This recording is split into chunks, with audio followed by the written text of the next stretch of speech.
MBS 초대석의 양승용입니다. 평택의 통북시장에는 짧은 시간 시장의 명소로 꼽히고 있는 작은 샐러드 가게가 있습니다. 건강과 다이어트 바람을 타고 속속 문을 연 여러 샐러드점이 경기 불황과 코로나19의 여파로 하나둘 문을 닫고 있지만 이 작은 가게에는 손님들의 발길이 꾸준히 이어지고 있는데요. 비결은 직접 키워서 당일 아침에 갓 수확한 신선한 채소로 건강한 샐러드를 내놓는 독특한 전략 덕분이라는데요. 청년 농업인 OMG 마켓의 최린 대표와 함께 톡톡 튀는 농업 이야기 나눠보겠습니다.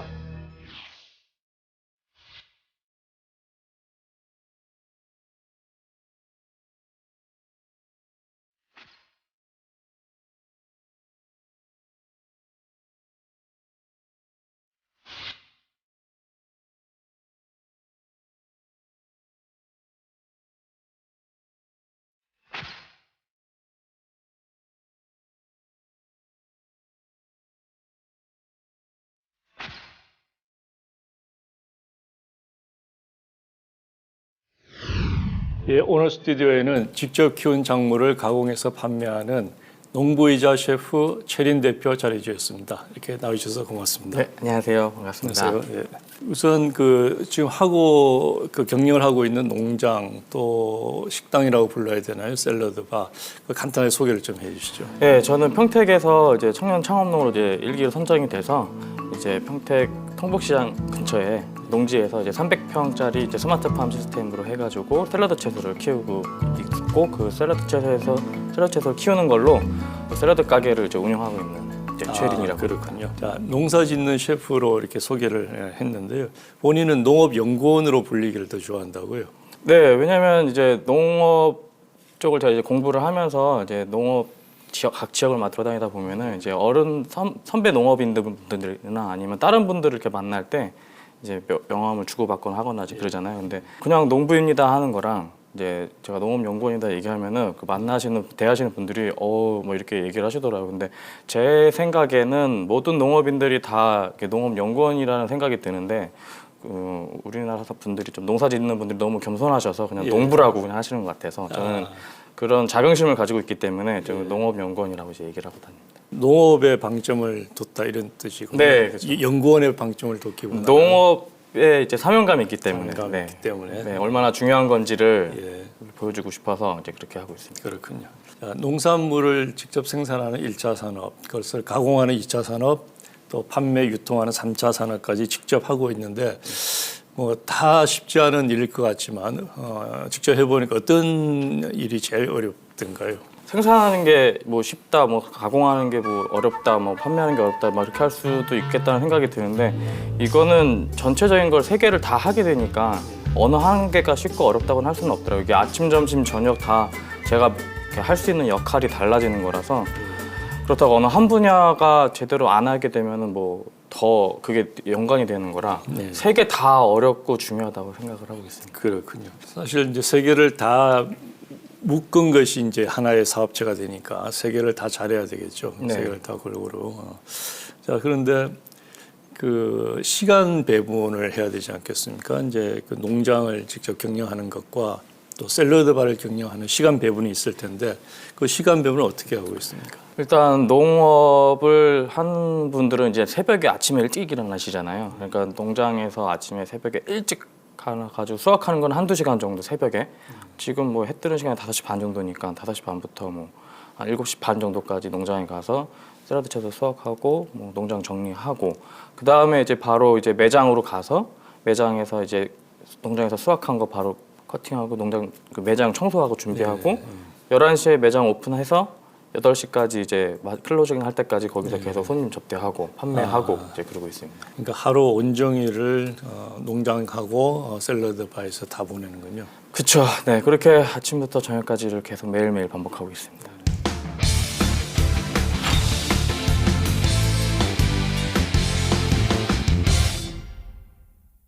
농업에 대한 관심이 어떻게 처음부터 있었습니까? 원래 그 농부가 꿈이었습니까? 어떻습니까? 그러니까 제가 어릴 때 아버지랑 같이 그 주말 농장 같은 걸 많이 했는데 아버지랑 부모님이랑 같이 이제 계속 하다 보니까 도대체 아버지가 이걸 왜 계속 하실까 궁금한 것도 있고 왜 이렇게 저렇게 열심히 하실까 하는데 이제 아버지께서 제가 그때 초등학생이었으니까 근데 그때 저한테 리나 나는 너가 청년이 됐을 때는 분명히 농업이 되게 중요한 산업이 될 것이다. 뭐 지금은 뭐 경영학, 뭐 의사, 뭐 판사, 변호사 이런 게 중요하다 생각할지 모르지만 농업이 분명히 너가 청년이 됐을 때 되게 중요할 거다. 왜 그러냐면 지금 뭐 북한도 봐라 막 농사 못 져가지고 쌀 부족하다 우리나라에서 쌀 보내주고 그렇죠. 막 기근 생기면 다 먹고 사는 거 어려워지는데 산업이 시간이 갈수록 점점 그 식량 작물 키우는 농업의 기술이 되게 중요할 것이다. 어느 나라를 가도 농업은 다 그 업을 네가 가질 수 있는 거고 너만이 가질 수 있는 기술이다. 그래서 굳이 우리나라가 아니더라도 너가 그 농업에 대한 공부를 하게 되면은 이 나라 저 나라를 가서든 특히 뭐 우리나라를 위해서라도 너가 뭔가 도움이 되는 그런 일을 했으면 좋겠다는 생각을 해서 그때 어린 나이에 그냥 그게 귀에 띡 박혀가지고 아 나는 그러면 이 다음에 커서 농업인이 돼야 되겠다 이제 그렇게 생각을 해서 이제 농업을 이제 대학교를 자연스럽게 선택을 하게 됐습니다. 대학에서는 무엇을 전공을 했습니까? 대학에서는 이제 식물자원과학과라고 이제 농대인데요. 거기서 이제 농업에 대한 모든 기본적인 거를 싹 다 배우게 됐습니다. 자, 농부를 꿈꾸던 이제 소년이 자연스럽게 농대를 이제 진학을 했는데 농대를 이제 졸업하고 나서 바로 그 농부가 됐습니까? 그 농대를 이제 졸업하기 전에 이제 농업 컨설팅 회사에 이제 회사를 들어가가지고 전국 돌아다니면서 처음이니까 막 농업 기술 같은 것도 많이 알려드리고 배우기도 하고 컨설팅도 해드리고 이제 막 그러다가 이제 러시아로 이제 파견을 나갔어요. 러시아 연해주 쪽으로요. 국제학교에서 이제 교사로 있으면서 이제 농업 기술을 같이 이제 교육해주고 우리나라 농업 비닐하우스 같은 거 시설 같은 거 러시아에 거기다 갖다 농업인들한테 고려인들이 있거든요.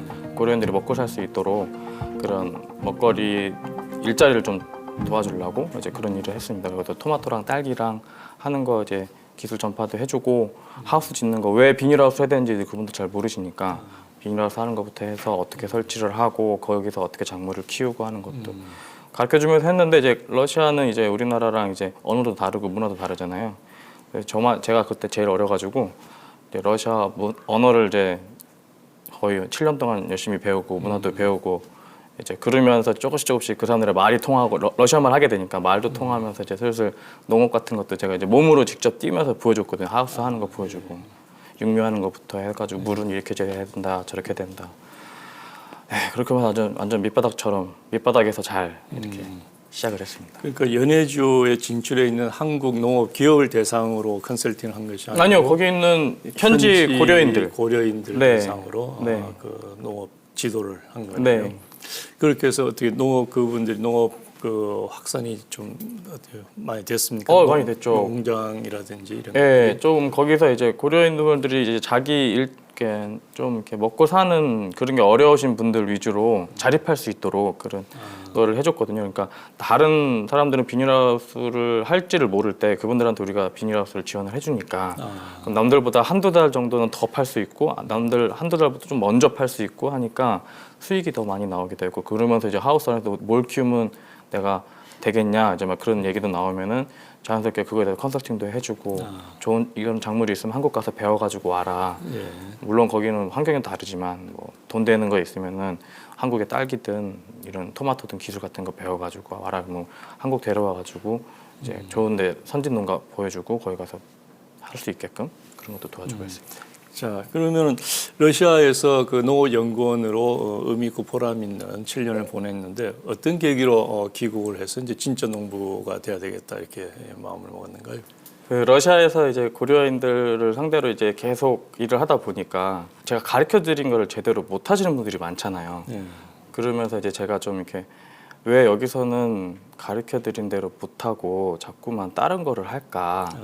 그러면서 제가 이제 좀 성취감이 떨어지는 거 있잖아요. 기껏 가르쳐 줬는데 나는 이렇게 가르쳐 줬는데 왜 자꾸만 그거만큼 못 하고 하니까 거기 있으면서 그냥 차라리 내가 이렇게 가르쳐 주는 것보다 내가 직접 하고 싶다라는 생각이 이제 계속 있는 상태에서 이제 제가 휴가도 없이 계속 거기 계속 있었거든요. 러시아에. 그러니까 이제 회사에서도 이제 좀 고생했다 그래서 1년 동안 안식년 하면서 좀 쉬었다 와라 이제 그런 생각을 한국에 들어온 김에 그 농업박람회를 이제 갔다가 그러면서 이제 오래간만에 와서 한국 농업박람회 보면서 한국의 농업 기술이 어떤지 이렇게 쭉 이렇게 둘러보다가 경기도 부스에서 그 창농팜 프로그램이라는 거를 한경대학교랑 같이 하는 게 있어서 봤더니 3년 동안 이제 농업 기술 교육도 다 해주고 거기 들어간 재료들 교육도 다 해준다 생각이 들어서 마침 이제 잘 됐다 귀농 귀촌을 하기 전에 그런 보통 하우스나 땅이랑 있어야 그 재배를 할 수 있는 그 경험을 해야 되는데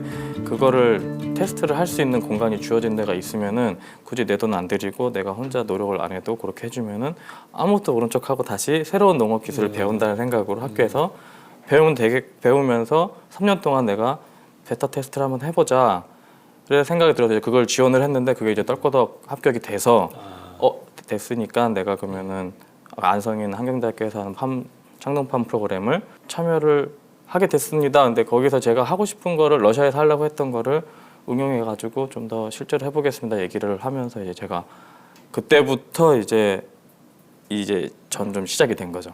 러시아에서 정착을 해서 직접 내가 거기서 꿈을 한번 만들어 보겠다 이런 그 여건이나 생각은 없었던가요? 러시아에서도 하고는 싶었어요. 이제 언어도 많이 배웠고 문화도 배웠고 아는 사람들 많이 생겨서 직접 하면 좋겠다. 그런데 거기가 너무 환경이 그러니까 외국인한테 너무 그 어려운 게 되게 많았어요. 그래가지고 국적을 완전 바꾸지 않는 이상은 거기서 사업을 하기에는 너무 어려운 게 있어서 굳이 그렇게까지 하는 것보다는 이제 내가 여기서 좀 고생을 했으니까 나중에 한국 들어가서 하면은 더 잘하겠다는 생각이 들어서 한국에서 이제 국내에서 먼저 해보자 이제 그런 마음으로 이제 시작을 하게 됐어요. 그렇군요. 예. 그래서 이제 귀국을 해서 창농 지원 프로그램에 선정이 되고 이제 예비 농업인으로서 이제 스타트를 했는데 이제 작목 선정을 해야 되지 않습니까? 네. 예.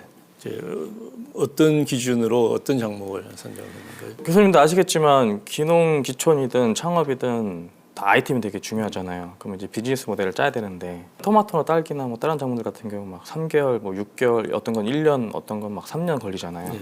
그래서 저는 제일 황금성이 좋고 제일 빨리 자라고 제일 뭐 이렇게 특별하게 안 해도 되는 작물이 뭘까를 생각했더니 샐러드 채소인 거예요.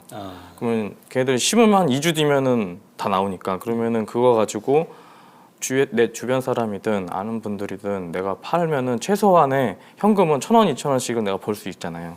그럼 그 생산량 가지고 내가 먹고 살 수 있는 거는 그런 작물이구나 싶어서 이제 그 샐러드 채소를 이제 선택을 하면서 이제 시작을 하게 된 거죠. 그러니까 생산에서부터 수익까지에 걸리는 시간이 가장 짧고 회전율이 가장 높은 연중 생산도 가능하고. 연중 생산도 가능하고 네. 그렇군요. 자, 러시아에서 농업연구원으로 많은 사람들을 이제 지도도 해보고 또 나름대로 큰 꿈이나 자신감이 있었을 텐데 실제로 이제 귀국을 해서 내 농장을 해보니까 어떻든가요? 생각대로 어떻게 뭐 순조롭게 잘 진행이 됐습니까? 많이 힘들었죠. 이게 이제 그 안성 지역에서 그 환경에 맞게도 이제 농업을 시작을 해야 되는 거잖아요.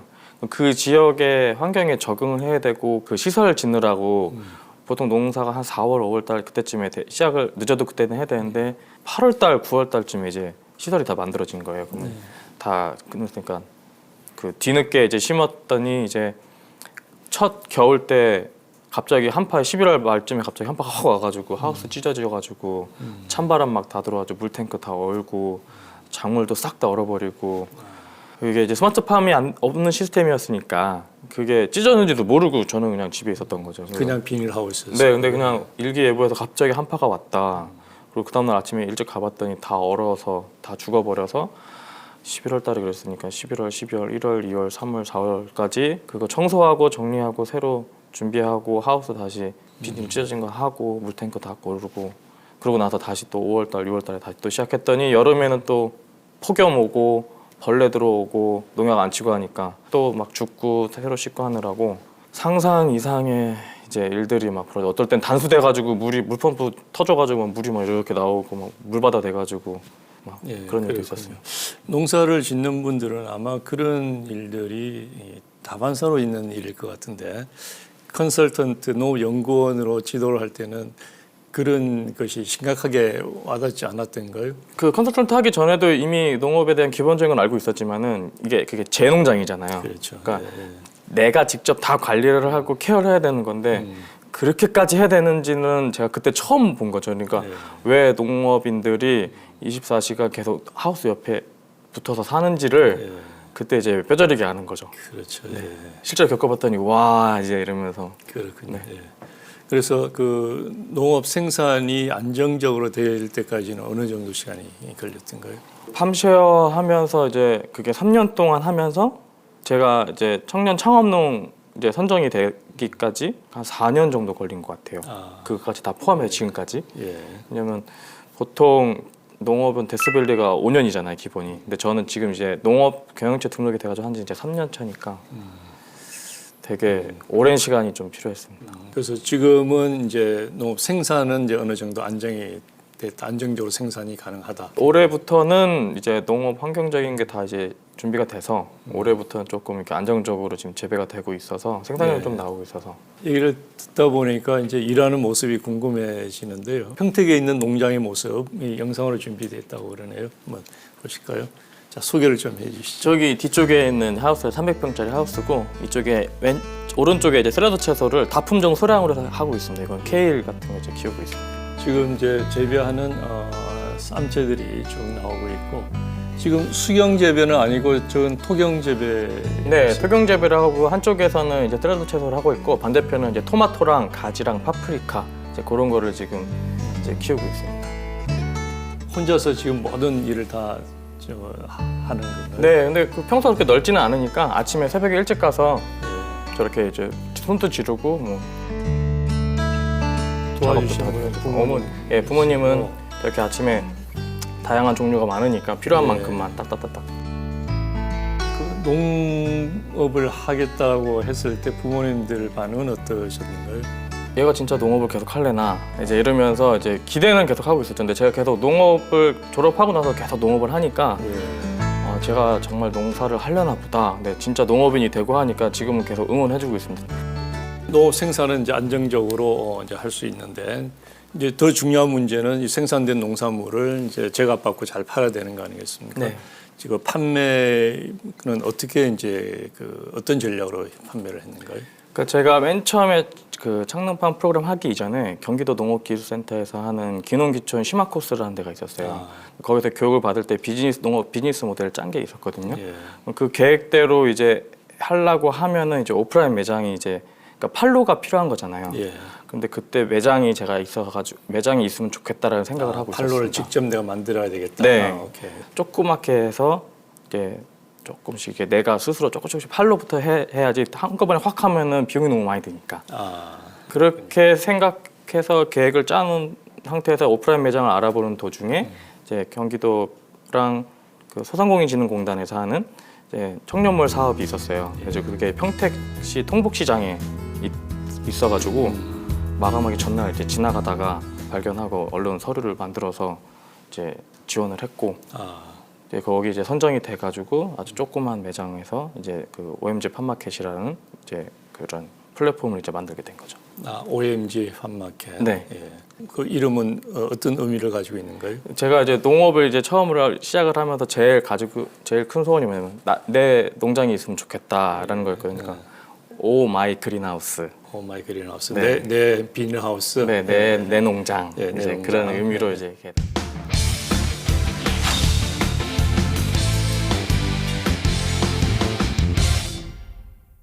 그렇게 해서 그것을 가지고 가게를 이제 통북시장이라는 데 가게를 얻었네요.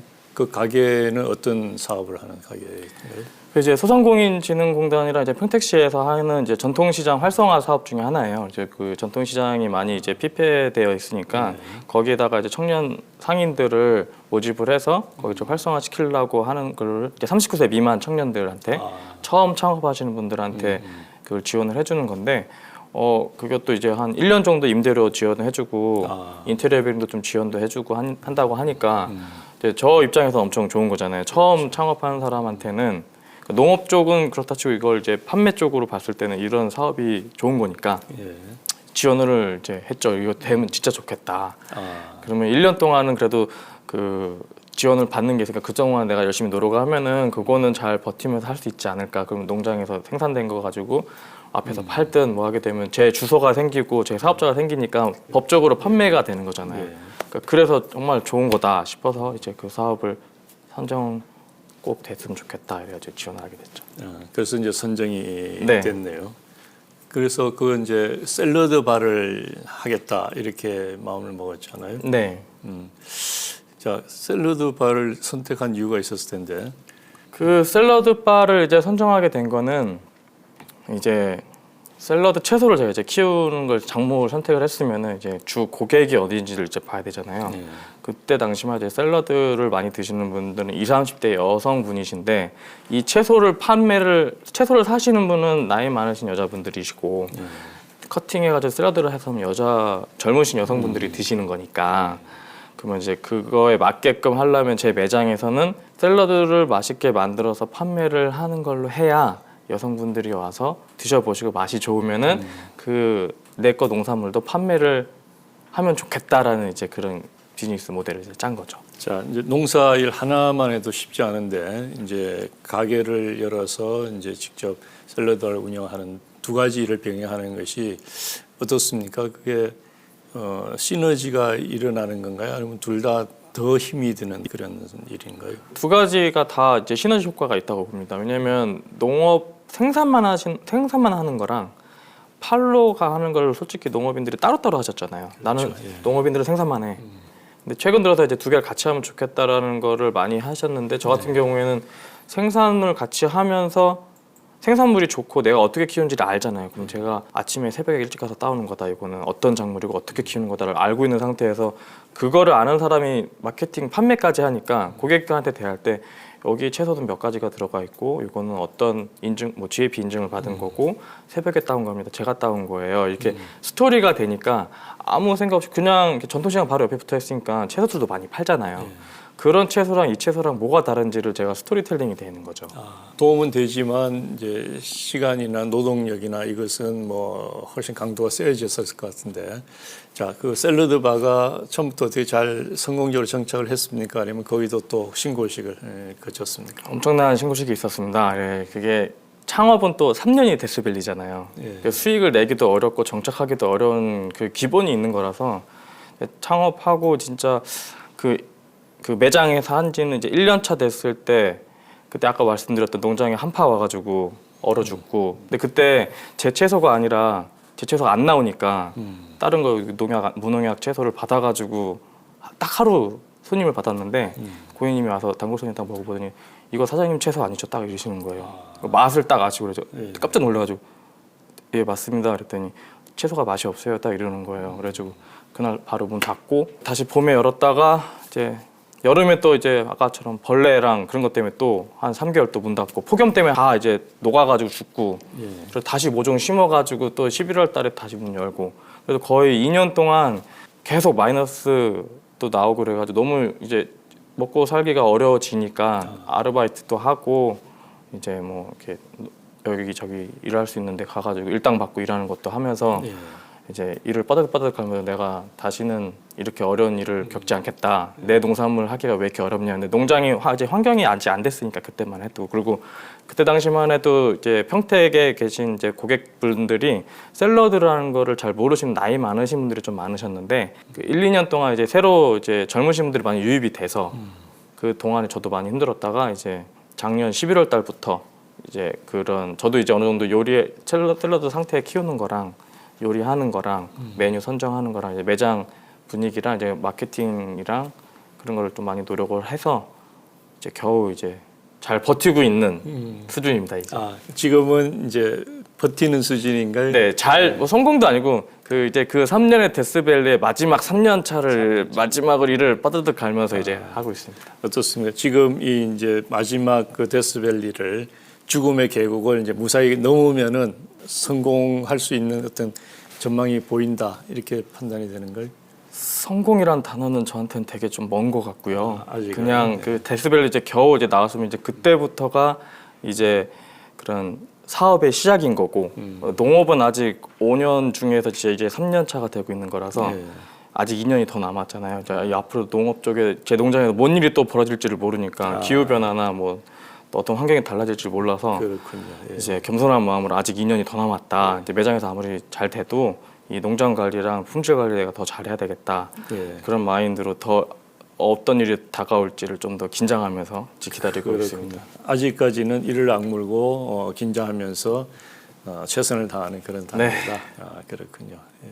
자, 당일 아침에 수확한 채소로 만든 쌈채. 그 뭐 신선함 당연할 것이고 맛도 좋을 것 같은데 그 시장 한켠에 자리 잡은 OMG 팜마켓 한번 구경을 한번 해보실까요? 네, 한번 보시죠. 저희가 이제 평택 통북시장에 있는 청년숲이라는 곳이고 여기가 이제 제 매장입니다. OMG 팜마켓이라고 저렇게 조그맣게 돼 있고요. 안에 내부는 이제 오픈 키친으로 이렇게 돼 있습니다. 그렇군요. 예. 참 아기자기하고 예쁜 매장이네요. 저렇게 아침에 세척까지 다 해가지고 탈수된 거를 바로 커팅을 해가지고 이제 샐러드 채소를 이제 준비를 하고 있는 모습입니다. 그렇군요. 재료는 신선해도 좀 투박하고 아마추어 같은 이런 느낌을 주는 것 같은데 그것이 마케팅적으로 오히려 장점이 될 수 있을까요?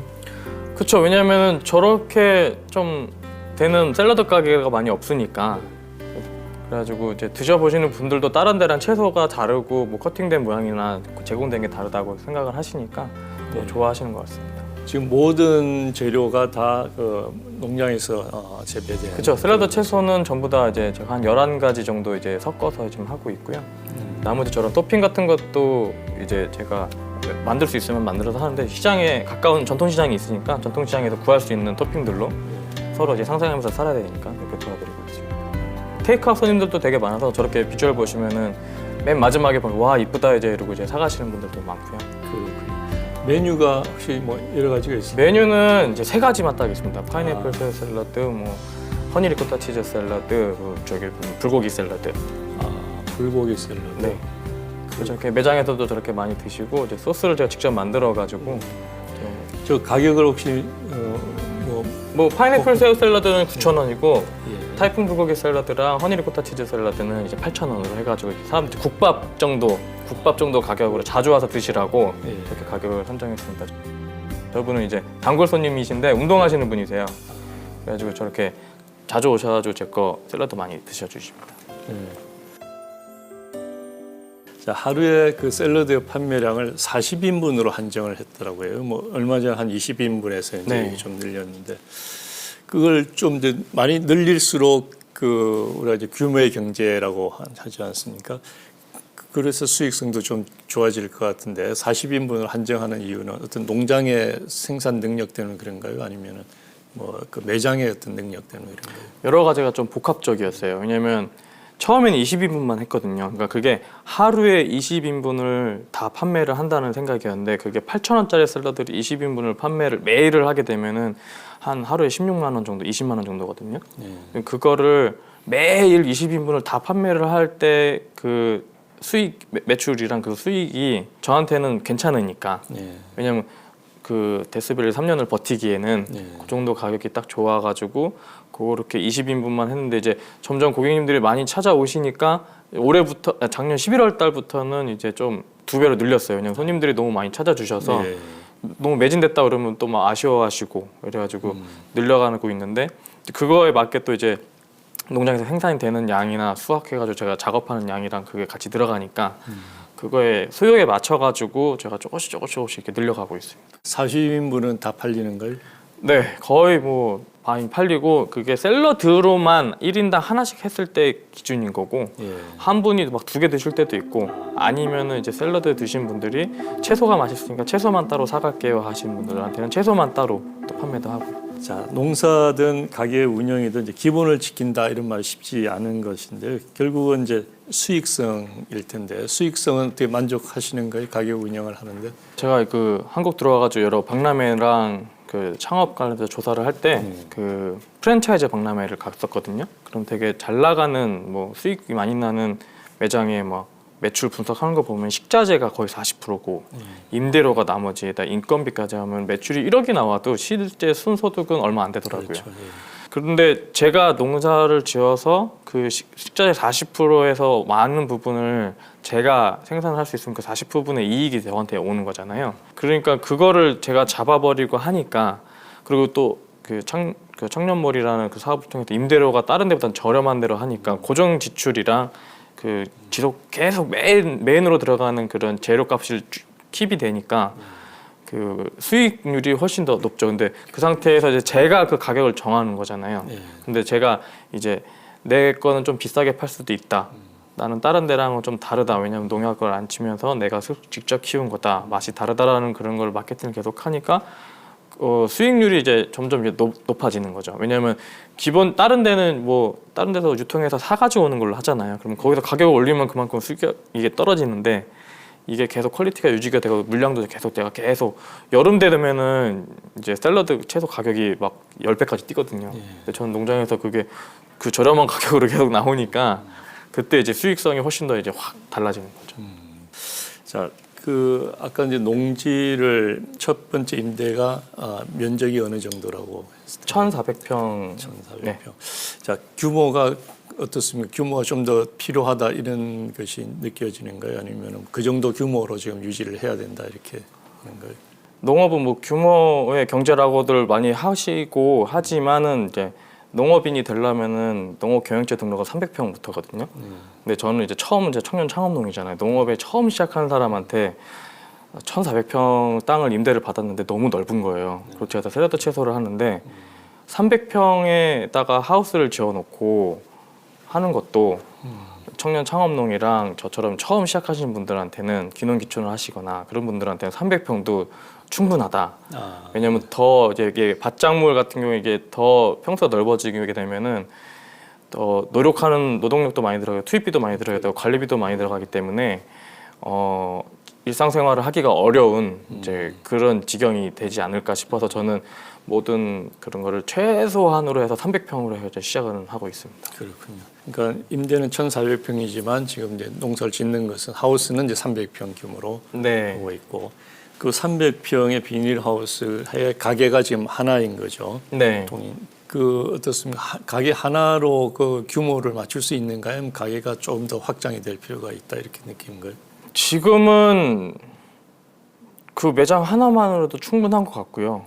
그 매장의 위치가 이게 마케팅 상으로는 되게 안 좋은 최악의 조건에 있어서 이게 유동인구도 많이 없고 전통시장 바로 옆에 붙어 있으니까 그 젊으신 분들이 찾아오기가 되게 많이 접근성은 떨어져요. 그렇군요. 예. 그래서 만약에 이 매장이 만약에 조금 더 유동인구가 많고 젊은 사람들이 많이 찾는 뭐 이대 앞이나 뭐 대학교 근처나 뭐 그 약간 시내 쪽으로만 나가면은 아마 이 300평 정도에서 아마 계속 생산도 해야 될 것이고 그 매장도 계속 조금 더 늘려나가야 되지 않을까라는 생각이 듭니다. 수요에 맞춰서 농장의 생산을 늘려야 된다 저는 생각을 하거든요. 왜냐면 저는 계속 생산을 하는데 생산량 많은데 판매가 안 되고 수요가 없는데 굳이 이거를 300평에서 막 1000평으로 늘릴 필요는 없잖아요. 그리고 너무 많아지면 또 고객님들 자체가 저기는 아무데나 막 나오는 거야라는 생각이 있는데 저의 농장은 조그마니까 생산량이 얼마큼 있고 하루에 리미티드를 더 가지고 뭐 20인분만 팝니다, 40인분만 팝니다 하면 고객님들이 더 저 맛있는 샐러드 채소는 빨리 가서 먹어야 된다는 그런 게 생기니까 다른 그런 농장이나 다른 마케팅이랑 좀 더 차별화가 돼서 더 좋은 것 같습니다. 오늘도 정장을 아주 멋있게 입고 오셨네요. 자, 얼마 전까지만 해도 농사를 지을 때도 정장을 입고 지었다. 이건 좀 독특한 그런 캐릭터인 것 같아요. 그 어떤 이유가 있었을 텐데. 그 이유는 이제 제가 그 창농팜 프로그램을 할 때는 다맥 수경 재배를 하면서 흙을 안 쓰고 이제 수경 재배를 했잖아요. 그럼 아래 이제 시트를 다 깔고 이제 흙이 없었어요. 그러면서 이제 제가 이제 매장이 평택에 있으니까 아침에 새벽에 일찍 농장에 가서 수확을 해서 바로 매장을 가야 됐거든요. 그러니까 제가 복장을 좀 깔끔하게 입고 바로 손님을 맞이하면 좋잖아요. 왜냐하면 농장에서 일하는 편한 농장에 만약 흙이 있고 막 좀 환경이 안 좋으면은 그런 복장으로 못 가는데 그냥 서가지고 바로바로 따가지고 필요한 만큼만 따가지고 바로 매장에 가서 이 상태로 바로 고객 서비스를 하면 되니까 이런 복장을 하게 됐고 또 이제 정장이라는 게 고객한테 대할 때 이렇게 입고 대하는 거랑 뭐 너무 좀 편한 장사하시는 분들처럼 편하게 입고 대하는 거랑은 이제 고객님들이 왔을 때 이제 신뢰감도 다르고 이 사람은 뭔데 이렇게 깔끔하게 입고 있을까 이제 그런 게 있는 거니까 그런 것 때문에 제가 이제 정장을 그때 당시 환경이 그냥 그래서 또 여러 가지 또 생각이 있어서 또 이렇게 하게 됐습니다. 농사 일을 하면서 옷차림까지 이제 신경을 쓴다면은 뭐 모르는 사람들 농사 참 편하게 짓는다 뭐 이렇게 얘기를 할 수 있을 것 같은데요. 저는 이제 그 얘기를 들으면서 그 물 위에 이제 떠 있는 백조가 생각이 났습니다. 백조가 우아하게 물 위에 있지만 그 물 밑에서는 참 엄청나게 많은 그 물길들이 있을 텐데요. 어떻습니까? 그렇게 뭐 해석해도 되는 건가요? 그쵸. 이게 농업은 솔직히 흙에서 일하는 거고 농장에서 노동으로 이제 하는 건데 그런 생산하고 노력하는 거를 솔직히 다른 분들 많이 모르시잖아요. 그렇죠. 근데 겉에 드러나는 거는 농산물을 생산해서 판매를 했을 때 그 가격이랑 뭐 어떤 농장에서 하는지 보여주는 건데 제가 이제 저렇게 이렇게 옷을 깔끔하게 입고 해왔다가 이제 농장에 지금은 좀 이렇게 편하게 입고 농사를 짓고 있지만 그래도 매장에 갈 때는 깔끔하게 입고 이제 머리도 단정하게 하고 그리고 이제 대하는 거는 그만큼 정말 그 오리처럼 아래 보이지 않는 곳에서는 열심히 노력을 하고 있는데 겉으로 드러날 때는 이게 존중받는 사람이 되고 싶고 좀 저 사람은 도대체 뭐 하는 사람일까라는 고객들한테 그런 질문을 받을 수 있을 만큼 내가 노력을 해야 그만큼 훨씬 더 이제 좀 효과가 좀 있지 않을까 싶어서 이렇게 하고 있습니다. 존중받는 농부 아마 가장 그 큰 꿈이 아닐까 싶으네요. 네, 그렇죠.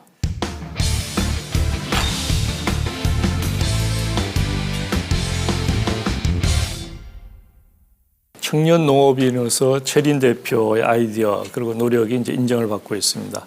농업진흥원 창업 아이디어 경진대회에서 우수상을 받으셨고 지난해에는 전국 청년 농업인을 대표해서 문재인 대통령과 농업인 간담회 초청을 받아서 또 자랑을 하기도 했는데 그때 소감이 어땠습니까? 그때는 이제 청년 창업의 1기로 첫 해였었는데 내가 거기를 초대받아도 되나 싶을 정도로 다 농업계 잔뼈 굵으신 분들이 다 오셨는데 제가 거기 이렇게 초대를 받아서 좀 열심히 해야 되겠구나 여기 부른 이유가 있겠지 초대한 이유가 있겠지 하면서 좀 더 이렇게 농업에 대한 사명감을 가지고 저분들처럼 이제 돼야 되겠다 이제 그런 마인드를 가지게 됐습니다. 혹시 그 대통령께서 뭐 질문이나 뭐 얘기를 해주시던가요? 아유 저는 뭐 그런 건 아니었고 그냥 제가 그분한테 인사할 때가 있어가지고 가가지고 제가 청년 그 사업 중에 공약 중에 하나였으니까 청년 창업농 1기입니다 그냥 인사 이렇게 꾹꾹 했더니 그러냐고 이러면서 그러구나 이렇게 지나가는데 너무 기분이 좋았죠. 그랬군요.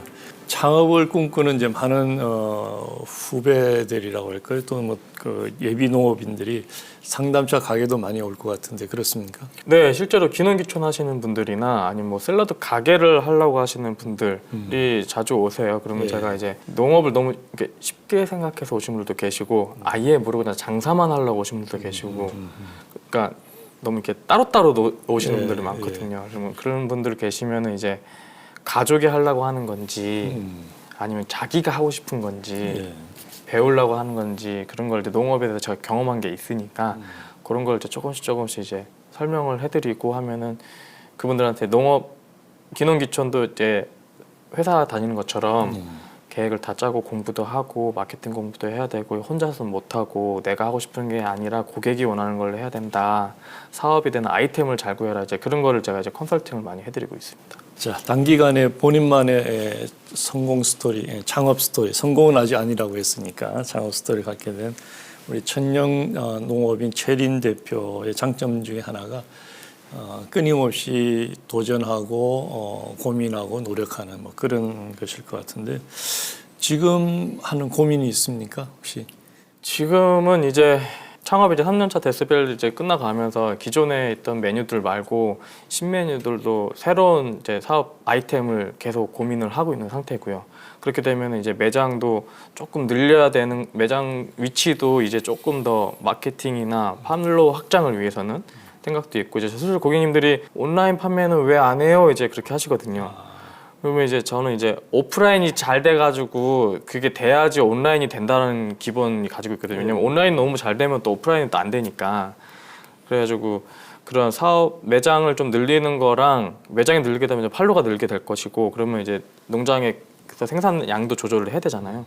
그럼 저 당연히 직원도 뽑아야 되고 이제 하는 거라서 그런 복합적인 생각으로 해서 좀 사업을 확장을 해야 되는 건지 아니면은 괜히 또 지금 잠깐 이렇게 좋은 거 같다고 잘 버티고 있는 거 성공도 아닌데 괜히 확장했다가 더 힘들어지고 어려워지는 그런 케이스를 많이 봤기 때문에 아직 제가 5년의 농업의 데스밸리 중에 지금 있는 상황이라 조심조심 하면서 이거를 늘릴까 말까를 지금 계속 연구를 하고 시장 조사도 하고 요즘 또 코로나 때문에 또 한창 어려운 상태라 그런 걸 좀 미래를 보려고 좀 책도 많이 보고 이렇게 시장 분석도 많이 하면서 고민을 지금 많이 하고 있습니다. 자, 트렌드를 읽는 젊은 농업인 최린 대표가 이제 우리 농업의 새 바람을 가져오고 또 새로운 어떤 케이스 모델이 될 수 있을 것 같은데요. 우리 최 대표가 꿈꾸는 최종적인 목표 뭐 이런 것이 무엇일까요? 최종적인 목표는 제 매장 이름이 OMG 팜마켓이잖아요.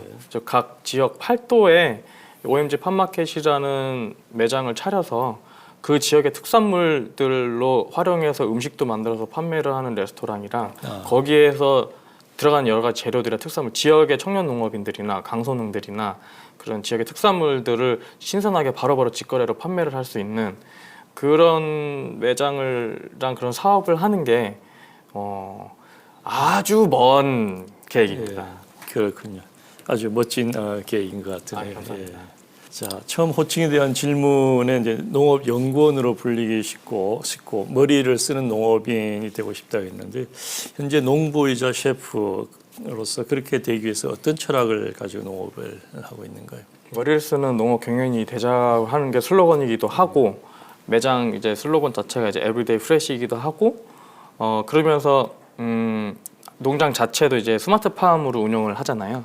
그러면은 이제 제가 농업인 모든 분들 다 똑같을 거예요. 매년마다 환경이랑 싸우고 또 환경에 적응도 하는 것도 있고 여러 가지 그 판로랑 유통이랑 이런 거를 막 신경 쓰시는 것도 있고 하는데 그런 것들을 제가 다 종합해서 항상 배워가는 그런 농업 경영인으로서 이렇게 하면서 보면 자연스럽게 어떤 분한테 농업 경영인이라고 불리는 것도 좋지만 농업 하시는 분들한테는 근데 어떨 때는 이제 농업 연구원으로서 진짜 어떤 다른 그러니까 농업을 모르시는 이제 진짜 연구하시는 분들한테 제가 데이터를 기반으로 해서 얘기를 할 때 모든 농업인들을 대신 해가지고 좋은 의견을 서로 나누고 제가 제 스마트팜을 이제 운영을 하면서 느낀 게 여러 가지 데이터도 있고 매장에서의 데이터들도 있잖아요. 이제 그런 거를 통해서 농업 경영인으로서 또 스마트파머로서 앞으로 미래 환경 변화나 이제 여러 가지 유통이나 판로 같은 거 변화를 대비를 할 때 진짜 좀 더 연구를 하고 생산해 가지고 하는 그런 사업가가 될 수 있는 그러려면 항상 공부해야 되잖아요. 배우고 그렇죠. 농업진흥청에서 항상 이렇게 좋은 기술 같은 거 나왔다고 뭘 빨리빨리 받아가지고 적용해가지고 더 노력하려고 하고 그런 모습을 보여야 된다는 그런 가치관이 있기 때문에 매일매일 배우고 공부하고 하는 그런 생각으로 지금 살고 있습니다. 그렇군요. 항상 배우고 고민하고 노력하는 그런 농업인이 되고 싶다 이런 말씀이셨습니다. 자, 마지막으로 요즘 참 우리 청년 세대들이 굉장히 어렵지 않습니까? 취업도 어렵고 여러 가지가 살기 어려운 특히 이제 코로나 때문에 더 답답하고 이런 그래서 그 미래에 대한 고민도 많을 것 같고 이럴 것 같습니다. 선배 사업가 선배 청년 농업인 뭐 이런 입장에서 우리 그 젊은 세대들한테 해주고 싶은 후배나 동료들한테 해주고 싶은 얘기가 있을 것 같은데요. 그 어떤 얘기를 하고 싶은지 한번 해주시죠. 농업은 진짜 그 사명감이 있어야 되는 거잖아요. 이게 식량 산업이기 때문에 그러니까 서울에서 뭐 아니면 도시 생활하다가 농사나 져야지 이런 그런 마인드로는 절대 안 될 것 같고요. 왜냐하면 농업이라는 것 자체가 외국에서는 되게 존중받는 직업이고 공부를 많이 받는 이렇게 존중을 많이 받는 그런 직종인 이유가 엄청나게 공부도 많이 해야 되고 많이 노력을 하는 게 있거든요. 그렇죠. 근데 우리 청년 농업인들이 기존에 선배분들이 농업이 되게 보수적이긴 하지만 그 사업 자체가 진입장벽도 좀 어려울 때도 있고 적응하기도 어렵고 하지만은 그거는 어느 산업 분야에서도 진입장벽도 있고 어려운 게 있지만 앞으로 이렇게 후배 청년 농업인들이나 지금 농업인들 아니면 창업을 하려고 창업농을 준비하시는 분들은 좀 더 계획을 잘 짜고 더 많이 내가 배우겠다. 라떼는 말이야 이런 게 아니라 내가 도시에선 뭐 했는데 뭐 젊었을 땐 뭐 했는데 이런 게 아니라 나는 농업의 모든 기반을 대해서 다 배우겠다. 공부하고 선배들이 했던 것들을 다 옹고지신이라는 그런 마인드로 해가지고 옛 것을 익혀가지고 새로운 걸 만들어나가겠다는 그런 마인드로 청년들이 많이 생기면은 자연스럽게 그 어른 농업 하시는 분들 지역에 계신 분들 저 젊은 청년이 우리가 했던 것도 다 알고 새로운 것도 해가지고 실제로 적용하고 하다 보면은 자연스럽게 농촌도 발전이 되고 기농이나 기농 기촌 하시는 분들도 그런 적응할 수도 있고 왜냐면 그런 마인드가 없으면은 기농 기촌 했다가 뭐 막 이런 애 저런 애 하면서 다시 역으로 빠져나가시는 분들도 많거든요. 근데 그럴 때 되게 마음이 아파요. 왜냐면 그런 그렇게 내가 열심히 하겠다 농업에 사명감을 가지고 이제 오셔야 되는데 그런 게 아니라 뭐 나만의 유유자적하기 위해서 농업을 한다 선택하시는 분들 그런 거는 조금 좀 지양하면서 예. 청년 농업인으로서 좀 더 이렇게 국가의 농업에 내가 발전에 이바지하겠다는 그런 마인드를 가지고 많은 분들이 저 말고도 이제 더 훌륭하신 분들이 더 오셔서 농업 발전을 기여를 하실 수 있으면 좋겠습니다. 그 청년 농업인 셰프 또 뭐 사업가 뭐 여러 가지 타이틀로 불릴 수 있을 만큼 참 욕심도 많고 또 의욕도 많은 우리 그 최린 대표가 꾸는 그 꿈이 꼭 이루어질 수 있도록 응원하겠습니다. 네, 감사합니다. 옆에서 잘 지켜보겠습니다. 오늘 나와주셔서 고맙습니다. 네, 감사합니다. 농부 농업인 하면 어떤 이미지가 떠오르시나요? 아마도 좀 투박하지만 성실하게 흙과 더불어 땀투성이가 된 모습을 떠올리는 분들이 많을 듯합니다. 그러나 둘러보면 농업의 모습은 다양해졌습니다. 지역 농산물로 잼을 만들어 장애인들의 좋은 일자리를 만드는 사회적 기업도 있고 농업의 이모저모를 유튜브로 알리는 온라인 농부도 있습니다. 기본을 지키되 고정된 틀을 깨고 농업인의 모습, 농업의 영역을 확장해가는 이들이 더 많아지기를 응원해 봅니다. 함께해 주신 여러분 고맙습니다.